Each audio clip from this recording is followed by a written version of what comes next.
So welcome to టీసెట్. ఈరోజు ప్రణాళికల్లో మనము మిగతా అంశాలు ఏవైతే ఉన్నాయో అంటే సెకండ్ 5 ఇయర్ ప్లాన్ నుంచి డిస్కస్ చేసుకుందాం.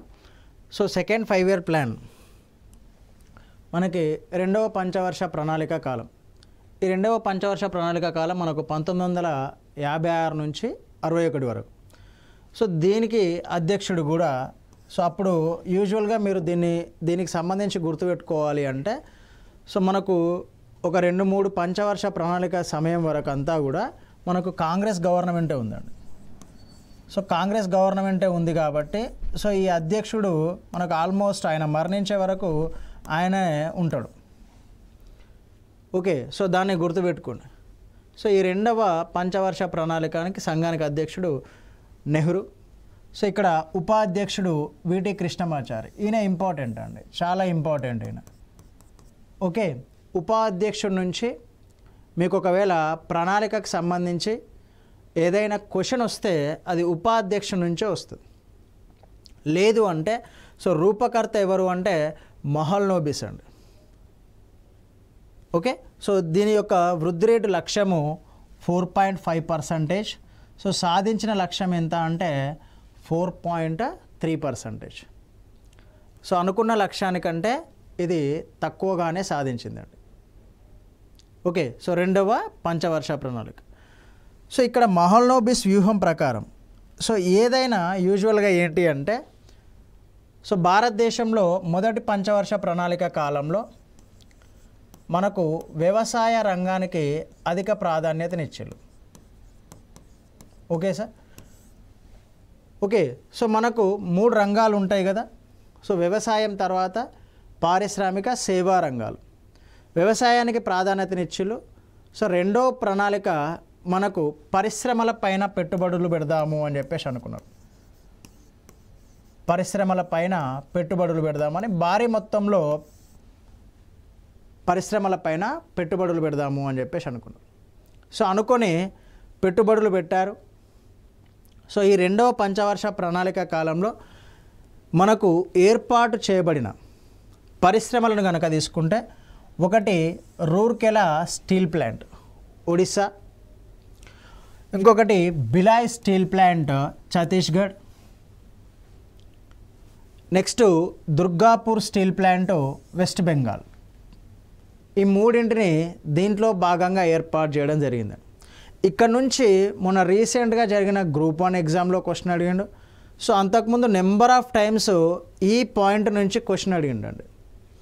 ఏ విధంగా అడుగుతాడు దీన్ని అంటే మనకి ఈ రూర్కెలా స్టీల్ ప్లాంట్ ఒకవైపు ఏమో స్టీల్ ప్లాంట్స్ ఇస్తాడు, ఒకవైపు ప్రదేశాలు రాష్ట్రాలు లేదంటే స్టీల్ ప్లాంట్ సో ఏదైతే స్టీల్ ప్లాంట్ ఉందో ఆ పేర్లు ఇస్తాడు, ఇంకోవైపు రాష్ట్రాలు ఇస్తాడండి, ఇంకోవైపు రాష్ట్రాలు ఇస్తాడు. రైట్. సో దీన్ని గుర్తుపెట్టుకోవడానికి యూజువల్గా మనకు సింపుల్గా ఒక కోడ్ ఉంటుందండి, దాన్ని గుర్తుపెట్టుకోండి. సో COW అంటే కౌ, సో కౌ బిరుదు అని చెప్పేసి ఒక కోడ్ ఉంటుంది, దాన్ని గుర్తుపెట్టుకోండి. దీని నుంచి క్వశ్చన్ మిస్ అవ్వకుండా ఉండాలి అంటే ఈ రెండవ ప్రణాళిక నుంచి ఇక్కడ నుంచే క్వశ్చన్ అడుగుతాడు. సో ఇక్కడ C అంటే ఛత్తీస్గఢ్, B అంటే బిలాయ్, ఒడిస్సా రూర్కెలా, వెస్ట్ బెంగాల్ దుర్గాపూర్. ఓకే, ఇక్కడ నుంచి మళ్ళీ ఇంకొకటి ఏంటి అంటే ఇవి అంటే భారతదేశానికి అప్పటికి ఇన్వెస్ట్మెంట్లు మనం అభివృద్ధి చెందిన దేశంగా లేము. మనము సెల్ఫ్ రిలయన్స్ స్వతహాగా పెట్టుబడులు పెట్టుకునేంత పరిస్థితి లేదు. దానికోసమని ఏం చేసిళ్ళు అంటే వీటన్నింటినీ కూడా విదేశీ సహాయంతో ఏర్పాటు చేసిళ్ళండి. విదేశీ సహాయంతో ఏర్పాటు చేసిళ్ళు. మీకు దుర్గాపూర్ ఇనుముక్కు కర్మాగారాన్ని బ్రిటన్ సహాయంతో ఇంగ్లాండ్ సహాయంతో ఏర్పాటు చేసిళ్ళు. ఓకే, సో ఇక్కడ రూర్కెలా ఇనుముక్కు కర్మాగారాన్ని పశ్చిమ జర్మనీ సహాయంతో ఏర్పాటు చేసిళ్ళు. ఇది ఇంపార్టెంట్ అండి, దేశాలు కూడా ఇంపార్టెంట్. జర్మనీ సహాయంతో ఏర్పాటు చేసిళ్ళు. సో బిలాయ్ ఇనుముక్కు కర్మాగారాన్ని మనకు USSR యూజువల్గా రష్యా అని చెప్పేసి అంటాం. అప్పటికి ఇంటిగ్రేషన్ అనేది జరగలేదు కాబట్టి so USSR Soviet Russia so దాని సహాయంతో ఏర్పాటు చేయడం జరిగిందండి. ఇక్కడ నుంచి క్వశ్చన్ అడుగుతాడు, ఏ దేశ సహాయంతో ఏర్పాటు చేసిళ్ళు, ఏ రాష్ట్రంలో ఏర్పాటు చేసిళ్ళు అని. ఈ 3 ప్రణాళికలపైనే మనము రెండవ పంచవర్ష ప్రణాళికలో ఎక్కువగా పెట్టుబడులు అనేవి పెట్టాలి అని చెప్పేసి ఆలోచించాలి.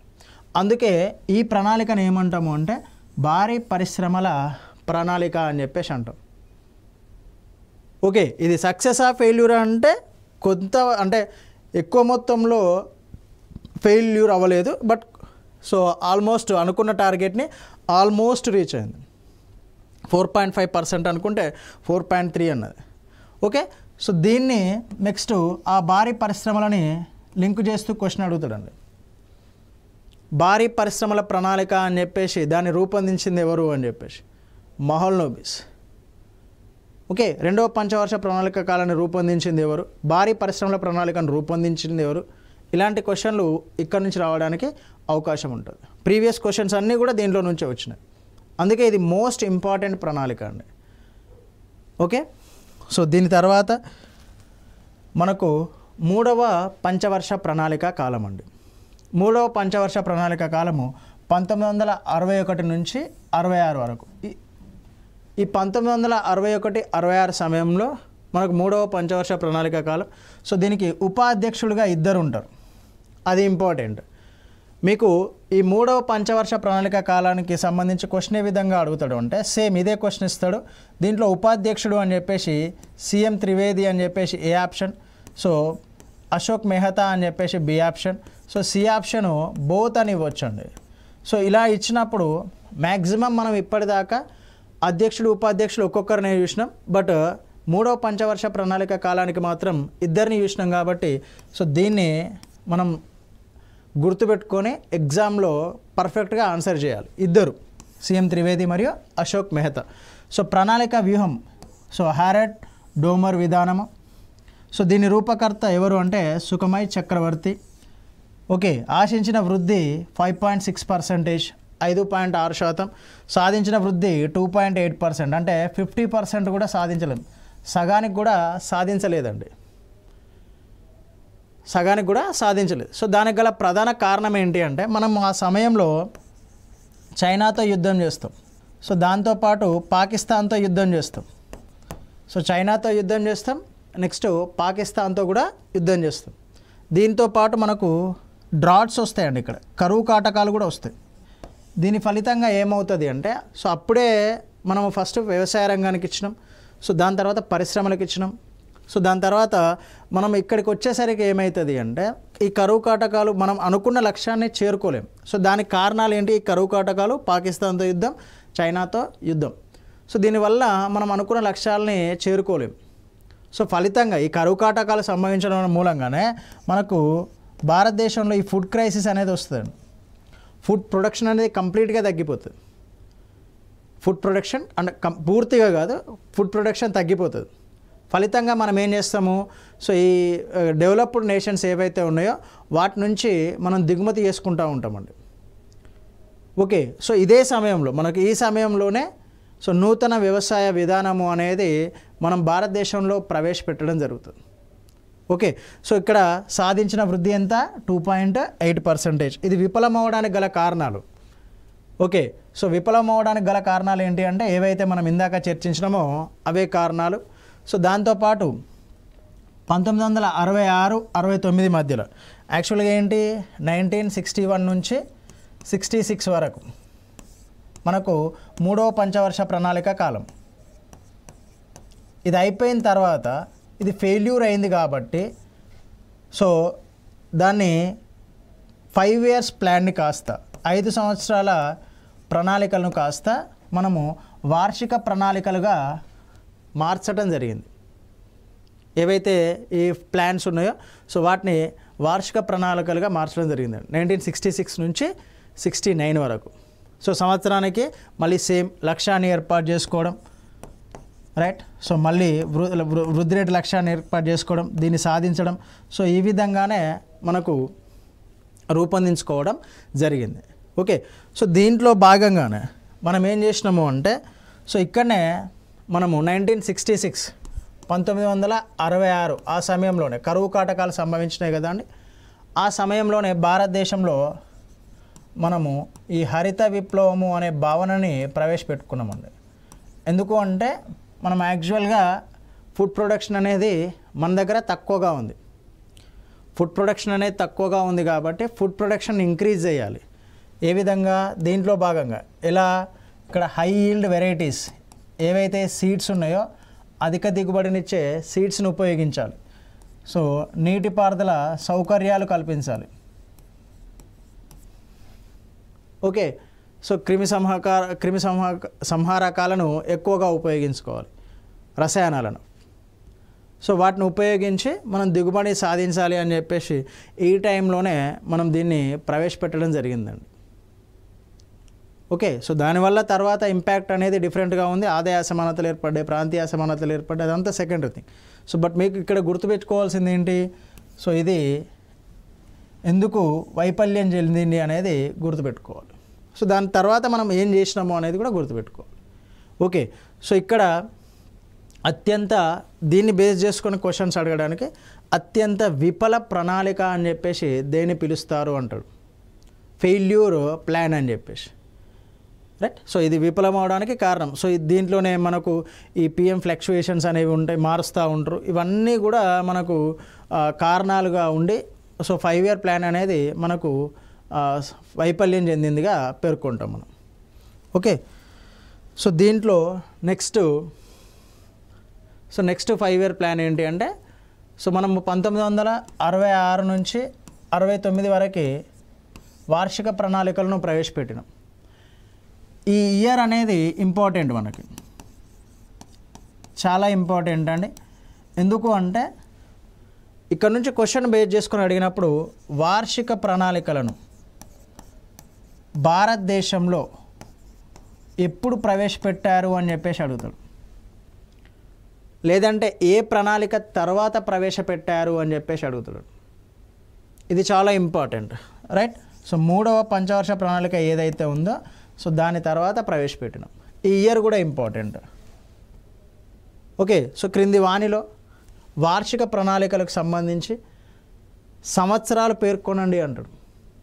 Okay, right. సో 51 నుంచి 56, 56 నుంచి 61, 66 నుంచి 69, 61 నుంచి 65. సో ఈ విధంగా ఇస్తాడండి, రైట్. సో ఇలా ఆప్షన్స్ అయినా ఇవ్వచ్చు, లేదంటే డైరెక్ట్గా 1 year గ్యాప్ ఇచ్చుకుంటూ ఇవ్వచ్చు. ఓకే. ఇక్కడ నుంచి క్వశ్చన్ అడిగితే ఈ విధంగా అడుగుతాడు వార్షిక ప్రణాళికలకు సంబంధించి. ఇది చాలాసార్లు ఎగ్జామ్లో అడిగిన క్వశ్చన్. వార్షిక ప్రణాళికలు అనేవి భారతదేశంలో ఏ ప్రణాళిక తర్వాత ప్రవేశపెట్టిలో ఏ ఇయర్లో వార్షిక ప్రణాళికలు ఉన్నాయి అని చెప్పేసి. ఓకే. సో దాని తర్వాత మనకు 4th 5 year ప్లాన్ వచ్చింది. వార్షిక ప్రణాళిక అనంతరం మళ్ళీ భారతదేశ ప్రభుత్వం సో 5 year ప్లాన్ని ప్రవేశపెట్టడం జరిగింది. సో 1969, 74. ఓకే. సో చైర్మన్గా ఎవరున్నారు అంటే అప్పుడు ఎవరైతే ప్రధానమంత్రి ఉంటారో వాళ్ళే చైర్మన్గా ఉంటారు. So vice chairman DR Gadgil. So ఇప్పటిదాకా నమూనాలు రూపకర్తలు చూసినాం కదా. సో దాంట్లో భాగంగా ఇది కూడా ఇంపార్టెంట్ అన్నాను. అశోక రుద్ర నమూనా. ఎవరి నమూనా అంటే అశోక రుద్ర నమూనా. సో వృద్ధి రేటు లక్ష్యము 5.7% అండి. 5 నుంచి 5.7, 5.7%. కానీ సాధించింది ఎంత అంటే 3.3%. ఇది కూడా మనం ఎక్కువగా సక్సెస్ సాధించలేదు. సో మనం అనుకున్న లక్ష్యానికంటే ఎక్కువ సాధించిన ప్రణాళికలు చాలా తక్కువగా ఉంటాయి. దాంట్లో మొదటి ప్రణాళిక. ఓకే. సో దీనికి సంబంధించి మనకు ప్రోగ్రామ్స్ కనుక తీసుకుంటే దీని యొక్క లక్ష్యాలు అనేవి ప్రతి ఎగ్జామ్లో అడుగుతాడండి. ఓకే. సో దీంట్లో భాగంగా ఏంటి అంటే ఫస్ట్ ఇది చూడండి, పేదరిక నిర్మూలన. యూజువల్గా ఏంటి అంటే పావర్టీ ఎరాడికేషన్ అనేది చాలామంది మిస్టేక్ చేసేది ఏంటి అంటే 5th 5 year ప్లాన్ నుంచి స్టార్ట్ చేసిళ్ళు అనుకుంటాడు. కానీ పేదరిక నిర్మూలన మనకు లక్ష్యంగా పెట్టుకున్న ప్రణాళిక ఏది అంటే 4th. ఇది ఇంపార్టెంట్ మనకి. 4th 5 year ప్లాన్ అనేది పేదరిక నిర్మూలన, సోషల్ జస్టిస్, సాంఘిక న్యాయం అండి. సాంఘిక న్యాయం ఇవి రెండు ఇంపార్టెంట్. పేదరిక నిర్మూలన, సాంఘిక న్యాయమే లక్ష్యాలు గల పంచవర్ష ప్రణాళిక ఏది అని చెప్పేసి అంటాడు. సో ఎప్పుడైతే మనము 3వ పంచవర్ష ప్రణాళిక కాలాని వరకు సో అభివృద్ధి అనేది ఫ్లక్చువేట్ అవుతూ ఉంటుంది, పైకి కిందికి అవుతూ ఉంటుందండి. అంటే అప్స్ అండ్ డౌన్స్ అనేది ఉంటుంది అభివృద్ధిలో, మనకు ఈ విధంగా ఉంటుంది. ఓకే, సో ఈ అభివృద్ధిని ఏం చేస్తారు అంటే స్థిరమైన అభివృద్ధి, ఒకేలాగా కిందికి రావద్దు మళ్ళీ, సో ఇలాగే ఉండేలాగా. ఓకే, సో అభివృద్ధి అనేది ఇది అభివృద్ధిలాగా గ్రాఫ్ లాగా తీసుకుంటే పెరుగుతూనే ఉండాలి, స్థిరత్వంతో కూడిన అభివృద్ధి. ఓకే, సపోజ్ ఒక సంవత్సరం 4.5% ఉంటే సో నెక్స్ట్ 4.6 అనుకోండి, next 4.7, so next 4.9, so next 5%. So ఇలా స్థిరత్వం కూడిన అభివృద్ధి ఉండాలి, అది కూడా దీని యొక్క లక్షణం. ఇక్కడ చూడండి, ఇంకొకటి స్వాలంబన, సెల్ఫ్ రిలయన్స్. ఓకే, మనము అప్పటి వరకు దేనిపైన ఆధారపడి ఉంటాం, ఇంపోర్ట్స్ పైన, దిగుమతుల పైన ఎక్కువగా ఆధారపడి ఉంటాం భారతదేశం అనేది. సో దిగుమతుల పైన ఎక్కువగా ఆధారపడి ఉంటుంది కాబట్టి సో ఆ దిగుమతుల పైన ఆధారపడకుండా భారతదేశంలోనే ఉత్పత్తి చేసేటట్టుగా ఈ స్వాలంబన అనేదాన్ని ప్రారంభించడం జరిగింది. ఓకే, సో ఇక్కడ ఇంకొక ఇంపార్టెంట్ ఏంటి అంటే సో ఈ 14 బ్యాంక్ 1969లో అప్పటి వరకు బ్యాంకింగ్ రంగం అంతా కూడా మనకు జాతీయం చేయడం జరిగిందండి. 1969లో 14 బ్యాంకులను. సో ఇక్కడ నుంచి కూడా చాలాసార్లు బేసిక్ క్వశ్చన్ అడుగుతాడు ఏంటి అంటే ఏ పంచవర్ష ప్రణాళిక కాలంలో బ్యాంకులు జాతీయకరణ జరిగింది అని, లేదు అంటే ఎవరి కాలంలో, ఏ ప్రధానమంత్రి కాలంలో మనకు బ్యాంకుల జాతీయకరణ జరిగింది అని చెప్పేసి అడుగుతాడు. ఈ రెండింటి నుంచి క్వశ్చన్స్ అడుగుతాడు. సో లక్ష్యంగా మనము పేదరిక నిర్మూలన పెట్టుకున్నాం కాబట్టి దానికి సంబంధించి నినాదం ఏంటి అంటే గరీబీ హటావో నినాదాన్ని ఇవ్వడం జరిగింది. సో ఎవరిచ్చిళ్ళు? సో ప్రధానమంత్రి ఇచ్చిళ్ళు. సో 4వ పంచవర్ష ప్రణాళికలో లక్ష్యంగా పెట్టుకున్నాము, దానికి ఒక నినాదం కూడా ఇవ్వడం జరిగింది. ఓకే, ఇది చాలా ఇంపార్టెంట్. ఆల్మోస్ట్ అందరూ ఏంటి అంటే ఫిఫ్త్ ఫైవ్ ఇయర్ ప్లాన్ నుంచి పేదరికం పైన ఎక్కువ ఫోకస్ చేసినాము. 5th 5-year ప్లాన్లో కూడా ఫోకస్ చేస్తాం, బట్ సో మనం ఎక్కడి నుంచి స్టార్ట్ చేసినాము అంటే 4th 5-year ప్లాన్ నుంచి మనం స్టార్ట్ చేయడం జరిగిందండి. సో అందరికీ న్యాయం కూడా ఇక్కడ ఇంపార్టెంట్, సాంఘిక న్యాయం, సోషల్ జస్టిస్ అనేది కూడా మనం 4th 5-year ప్లాన్లో చూడడం జరుగుతుంది. సో దీంట్లో భాగంగా మనకు ఏర్పాటు చేసింది ఏంటి అంటే drought prone area programme, DPAP అంటారు దీన్ని. సో ఏవైతే కరువు పీడిత ప్రాంతాలు ఉంటాయో సో ఆ కరువు పీడిత ప్రాంతాల పైన ఎక్కువగా దృష్టి సారించడానికి ఏర్పాటు చేసింది డ్రాట్ ప్రోన్ ఏరియా ప్రోగ్రామ్. దాంతోపాటు కమాండ్ ఏరియా డెవలప్మెంట్ ప్రోగ్రామ్, అంటే ఈ నీటిపారుదల సౌకర్యాలు పెంచడానికి మనకు ప్రాజెక్టులు నిర్మించాలి, చెరువులు నిర్మించాలి, కాలువలు నిర్మించాలి. సో దీంట్లో భాగంగా ఏర్పాటు చేసింది అంటే చేపట్టిన పథకం ఏది అంటే అప్పుడు ఉన్న government command area development programme. ఇది కూడా అడుగుతాడండి, CADP, రైట్. సో వీటి ఫుల్ నేమ్స్ అయినా అడగవచ్చు, లేదు అంటే ఈ 2 పథకాలు ఇచ్చి అవి ఏ పంచవర్ష ప్రణాళిక కాలంలో మనకు ప్రారంభమైనవి అని చెప్పేసి అయినా అడగడానికి ఆస్కారం ఉంటుంది, రైట్. సో నెక్స్ట్ 5వ పంచవర్ష ప్రణాళిక కాలం. సో ఇది ఎప్పటి నుంచి ఎప్పటి వరకు అంటే 1974 నుంచి 78 వరకు. ఓకే, సో 4 years ఉంటుంది. దీనికి చైర్మన్గా ఎవరు ఉంటారు అంటే ఇందిరాగాంధీ గారు ఉంటారు. సో ఉపాధ్యక్షుడు PN Haksar, రూపకర్త DP ఇత్తర్, right. So ఇక్కడ ఆశించిన వృద్ధి రేటు ఎంత అంటే 5.5%. ఆశించిన వృద్ధి రేటు మనం టార్గెట్గా ఎంత పెట్టుకున్నామంటే 5.5%. సో దాన్ని తర్వాత తగ్గించిళ్ళు. సో 4.1% అండి, 4.4% తగ్గించిళ్ళు. అయినా కూడా మనము 4.8% సాధించినాం. ఇది కొంతవరకు సక్సెస్ అనే చెప్పాలి. సో తగ్గించిన తర్వాత మనం అనుకున్న లక్ష్యాన్ని రీచ్ అయినాం కాబట్టి సో ఆ లక్ష్యాన్ని సక్సెస్ఫుల్ ప్రణాళికగా పేర్కొంటారు. మరీ వరెస్ట్ సినారియో కాదు, సో కొంతవరకు సక్సెస్ సాధించినాం కాబట్టి సక్సెస్ఫుల్ ప్రణాళికలుగానే పేర్కొంటారు. దీంట్లో భాగంగా సో దీని యొక్క ఇంపార్టెంట్ ఏంటి, దీని యొక్క లక్ష్యాలు ఏంటి అంటే ఆర్థిక సామాజిక న్యాయం. ఓకే, సో అందరికీ మీకు చూడండి అంటే ఈ economical and social justice. So దాంట్లో భాగంగానే మనం ఇంకొకటి ఏర్పాటు చేసినాం ఏంటి అంటే ప్రజా పంపిణీ వ్యవస్థ, పీడిఎస్, పబ్లిక్ డిస్ట్రిబ్యూషన్ సిస్టమ్ని కూడా అభివృద్ధిలోకి తీసుకురావడాన్ని లక్ష్యంగా పెట్టుకున్నారు ఇక్కడ. రైట్, ఈ 4th 5-year ప్లాన్ ఒకటి, 5th 5-year ప్లాన్ ఒకటి మనకు ఇంపార్టెంట్ అండి. నేను దీంట్లో కూడా పేదరికం అది ఉంటుంది, బట్ అది నేను ఎక్కువగా స్ట్రెచ్ చేయట్లేదు. దానికి గల కారణం ఏంటి అంటే కన్ఫ్యూజ్ అవుతారనే ఉద్దేశంతో. Okay, so 4th 5-year plan నుంచి మనకు పేదరిక నిర్మూలన అనే ప్రోగ్రామ్స్ స్టార్ట్ అవుతూ ఉంటాయి. సో 5th 6th అది కంటిన్యూ అవుతూ ఉంటాయి. ఓకేనా, సో దీని యొక్క లక్ష్యాలు ఇవి రెండు.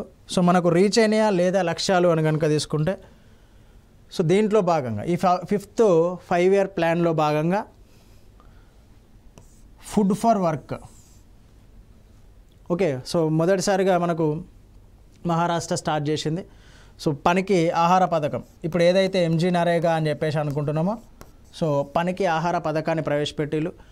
సో దాంతోపాటు ఈ 20 ఫార్ములాస్, సో ఏదైతే 20 సూత్రాల పథకం ఉందో దాన్ని ప్రవేశపెట్టిలు. సో కనీస అవసరాల పథకం, ఏదైతే మనకు ఈ ఫుడ్, వాటర్, సో రోడ్స్ అంటే మౌలిక సదుపాయాలతో పాటు సో ఏవైతే మనం ఒక ఫ్యామిలీ హౌస్ హోల్డ్కి అవసరమైతాయో వాటిని అందించడానికి ప్రభుత్వం ఈ కనీస అవసరాల పథకాన్ని తీసుకురావడం జరిగిందండి.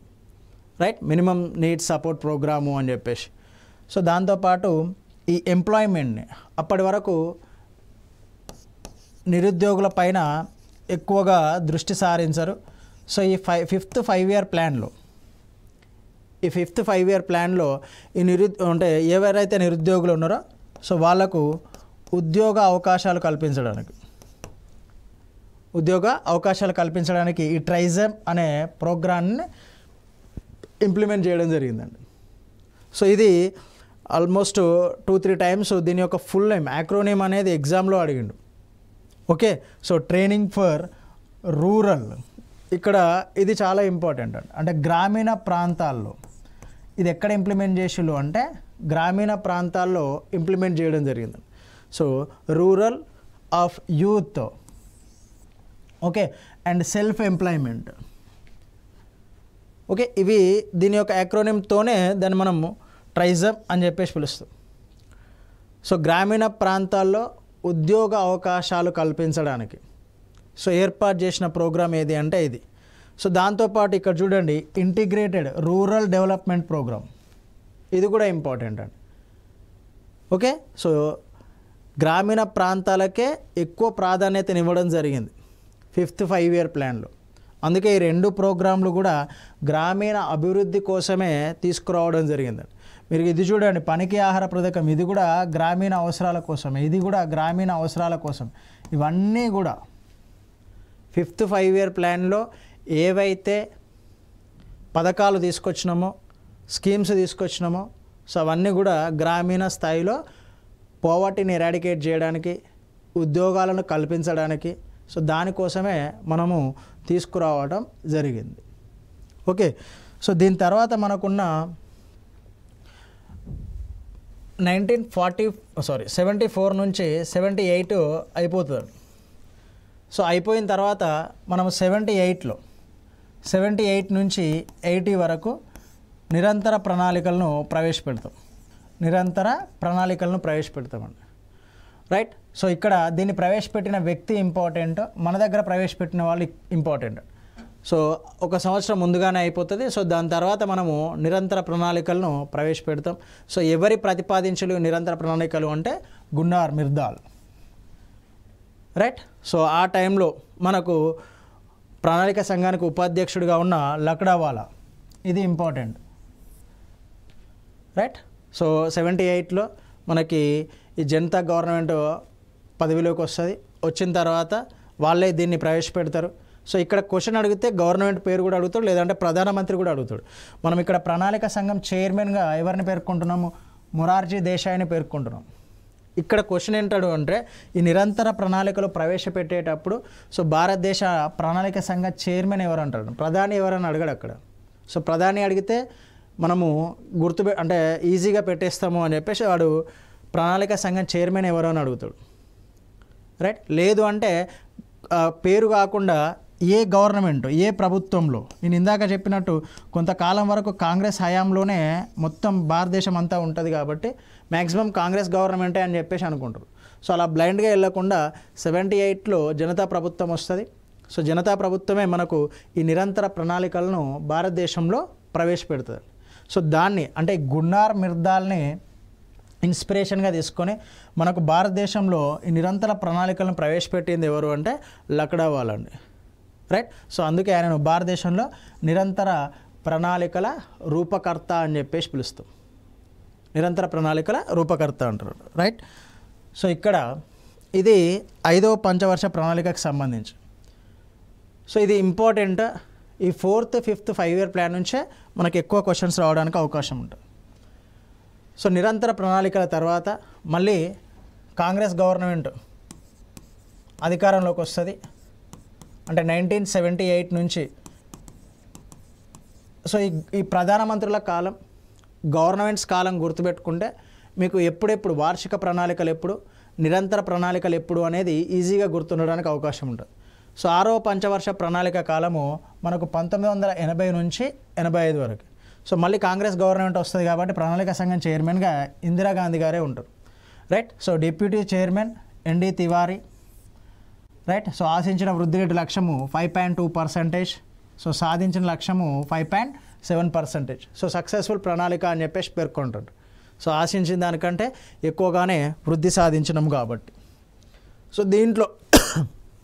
దీంట్లో భాగంగా సో మనకు ఉద్యోగ కల్పన, అన్ఎంప్లాయ్మెంట్ అంటే నిరుద్యోగ నిర్మూలన, సో భారీ పరిశ్రమలకు ప్రాధాన్యత ఇవ్వడం జరిగింది. సో సెకండ్ 5-year ప్లాన్ తర్వాత మళ్ళీ అంత మొత్తంలో పరిశ్రమలకు ప్రాధాన్యతనిచ్చిన ప్రణాళిక ఏది అంటే భారీ పరిశ్రమలు. సో ఇక్కడ చేపట్టిన కార్యక్రమాలు మనకు 14 బ్యాంకుల జాతీయకరణ 1969లో జరుగుతుంది. సో దాని తర్వాత మళ్ళీ 6వ పంచవర్ష ప్రణాళిక కాలంలో సో మనకు మిగతా 6 బ్యాంకులు ఏవైతే ఉన్నాయో 6 బ్యాంకుల జాతీయకరణ జరుగుతుంది. ఓకే. సో దీన్ని కరెంట్ అఫైర్స్ బేస్ చేసుకొని కూడా అడుగుతాడు. సో ఇప్పుడున్న జాతీయ బ్యాంకుల సంఖ్య ఎంత అని కూడా అడగొచ్చు అండి. ఓకే. సో దాంట్లో భాగంగా ఉద్యోగ కల్పనలో భాగంగా, రైట్. సో ఈ డ్వాక్రా స్కీమ్ని ఇంట్రడ్యూస్ చేయడం జరిగిందండి, రైట్. సో దాంతోపాటు అప్పుడు ఈ అగ్రికల్చర్ డెవలప్మెంట్ కోసం శివరామన్ కమిటీ సిఫార్సుల మేరకు మనకు దీన్ని ఏ కమిటీ సిఫార్సుల మేరకు ఏర్పాటు చేస్తారు అంటే శివరామన్ కమిటీ సిఫార్సుల మేరకు national bank for agriculture and rural డెవలప్మెంట్ని ఏర్పాటు చేయడం జరుగుతుంది. ఓకే. సో నిరుద్యోగ నిర్మూలన జరగాలంటే గ్రామీణ ప్రాంతాల్లో మనకు ఉద్యోగాల కల్పన జరగాలి. సో గ్రామీణ ప్రాంతాల్లో ఈ అగ్రికల్చర్ని డెవలప్ చేయడానికి సో మనకు ఈ national bank for agriculture and rural డెవలప్మెంట్ని శివరామన్ కమిటీ సిఫార్సుల మేరకు ఏర్పాటు చేయడం జరిగింది. ఓకే. సో ఇక్కడ నుంచి మనకు క్వశ్చన్ ఏ విధంగా వస్తుంది అంటే ఫస్ట్ స్టేట్మెంట్ల రూపంలో అడిగితే డైరెక్ట్ ఉద్యోగాల కల్పన, నిరుద్యోగ నిర్మూలన ఏ పంచవర్ష ప్రణాళిక యొక్క లక్ష్యము అంటాడు. లేదు అంటే ఇది అనుకున్న దానికంటే ఎక్కువగా మనకు సక్సెస్ అయింది కాబట్టి ఈ ఆశించిన వృద్ధి రేటు, సాధించిన లక్ష్యము అడుగుతాడు. లేదు అంటే ఈ national bank for agriculture and rural development అనేది అడుగుతాడు. సో మనం ఈరోజు డిస్కస్ చేసిన సెషన్స్లో 4th, 5th, 6th 3 కూడా చాలా చాలా ఇంపార్టెంట్. మీరు ఆ ప్రణాళిక యొక్క లక్ష్యాన్ని గుర్తుపెట్టుకొని ఆ ప్రోగ్రామ్స్ చదివితే చాలా ఈజీగా గుర్తుంటాయండి. సో గరీబీ హఠావో నినాదం చాలాసార్లు అడిగిండు, 20 సూత్రాల పథకం చాలాసార్లు అడిగిండు, నాబార్డ్ యొక్క ఫుల్ నేమ్ చాలాసార్లు అడిగిండు. నెక్స్ట్ సెకండ్, థర్డ్కి వచ్చేసరికి భారీ పరిశ్రమల ప్రణాళిక అని దేన్ని అంటారు అని చెప్పేసి అడిగిండు. నెక్స్ట్ థర్డ్ 5-year ప్లాన్ విఫలం అవ్వడానికి గల కారణాలు అడిగాడు. ఈ రెండింటి మధ్యలో మనకు 2 డిఫరెంట్ ప్రణాళికలు ఉంటాయి. ఒకటేమో వార్షిక ప్రణాళిక, అది మనకు 3వ పంచవర్ష ప్రణాళిక తర్వాత చేసుకున్నాం. నెక్స్ట్ నిరంతర ప్రణాళిక, సో దాన్ని మనము 5వ పంచవర్ష ప్రణాళిక టైం తర్వాత వేసుకున్నాం. సో అక్కడ గవర్నమెంట్స్ కానీ ప్రధానమంత్రులు కానీ అలాంటివన్నీ మనం డిస్కస్ చేయడం జరిగింది. అవి మోస్ట్ ఇంపార్టెంట్, ఎగ్జామ్ ఓరియంటెడ్గా చాలా చాలా ఇంపార్టెంట్ బిట్లు అండి ఇవి. ఓకే, మ్యాచ్ ద ఫాలోయింగ్ అయినా అడగొచ్చు, లేదంటే డైరెక్ట్ స్టేట్మెంట్ల రూపంలో అయినా అడగొచ్చు, రైట్. సో మనము నెక్స్ట్ సెషన్స్లో ప్రణాళికల్లో ఇంకా మిగతా ఏవైతే ప్రణాళికలు ఉన్నాయో వాటిని డిస్కస్ చేసి దాంతోపాటు నీతి ఆయోగ్ను కూడా డిస్కస్ చేయడం జరుగుతుంది.